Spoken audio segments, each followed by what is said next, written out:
You already achieved something meaningful, and sometimes that becomes the problem. You survive challenges. You prove something to yourself. You reach goals you once thought were impossible.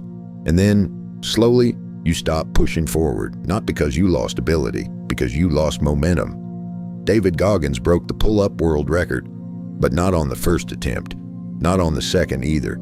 He failed publicly multiple times, his hands exhausted, his shoulders strained, everyone watching it. And what he did next explains why some people continue growing while others slowly settle. But before that, ask yourself something. When was the last time you failed at something? And try it again. Here's what nobody tells you about success. It can quietly make you comfortable. A voice inside your head begins saying, "You've already done enough." And it sounds reasonable. That's why it becomes dangerous. Because the moment your standards become negotiable, your growth slows down, gradually, until one day you realize you're mostly living through old achievements instead of building new ones. David Goggins calls the people who avoid this uncommon amongst uncommon, and becoming one requires constant growth. Think about elite performers, athletes, founders, high achievers. Many already accomplished more than most people ever will.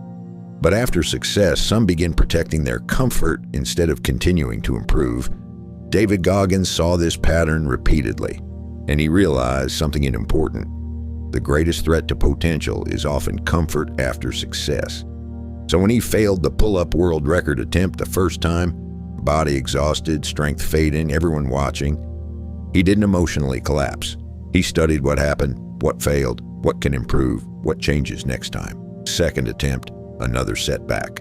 Most people would stop there. Goggins returned a third time, over 4,000 pull-ups, 17 straight hours, record achieved.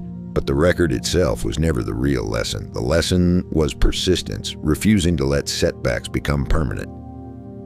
Because Goggins approaches failure differently. He studies it carefully. What broke down physically, mentally, strategically, what needs rebuilding. That's why many people repeat the same patterns. They experience failure, feel discouraged, and move on too quickly, without learning from it deeply enough to change. Now here's the deeper message. Imagine looking back on your life years from now and thinking about all the possibilities you never fully explored. The business idea, the healthier version of yourself, the goals you delayed, the risks you never took, and asking yourself, what would have happened if I truly committed? Every time you choose growth, you strengthen your future. Every time you avoid challenge, you slowly move away from your potential. That's what Goggins' ideas are really about. The accountability mirror, the cookie jar, the 40% rule, not temporary motivation, long-term growth, continuous improvement.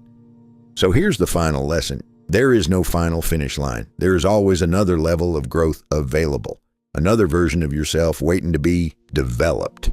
Goggins became mentally resilient, not because he was naturally gifted, but because he kept trying again after setbacks, again and again, learning, adjusting, returning stronger. So tonight, ask yourself honestly, are you still growing, or are you only replaying old victories? Because your future is shaped by what you choose to do next.